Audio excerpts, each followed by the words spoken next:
Hey guys, welcome back to 50 Days of AFL Fantasy. Today we're talking about the Collingwood Magpies, one of the guns there in Josh Daicos, defender for the last few years, even though I think he's a bit more of a midfielder, but we have seen him taking a lot more kick-ins the last couple of years. So he's got the defender status. Fantastic.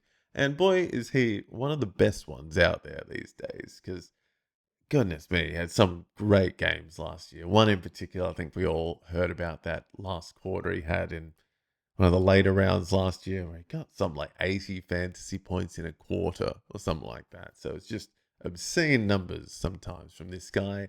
Averaged 93 last year with a high score of 132, floor score there of 64. Pretty good. If you want consistency, can't look much better than Josh Daicos in the defense, I feel. 9 scores of 100 plus and 2 scores of 120 plus.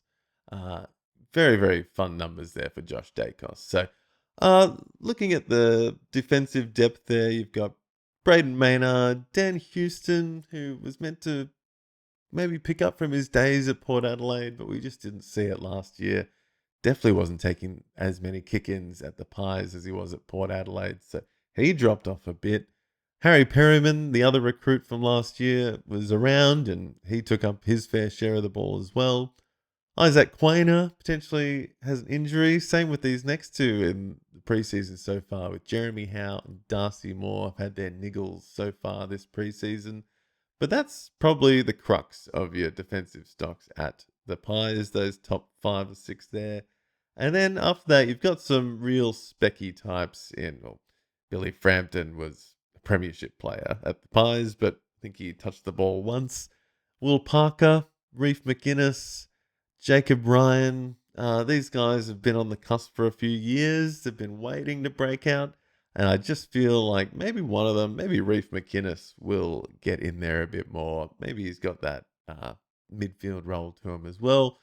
But yeah, a lot of these guys not really standing out on the page for me. So I feel like it's still going to be those 6 at the top, pending injury. And in particular, the kick-ins, I think, are all for Josh Daicos to take. Saw Maynard take a few, Houston take a couple, but it was mainly Josh Daicos last year. And mix that in with his ability to get on the wing.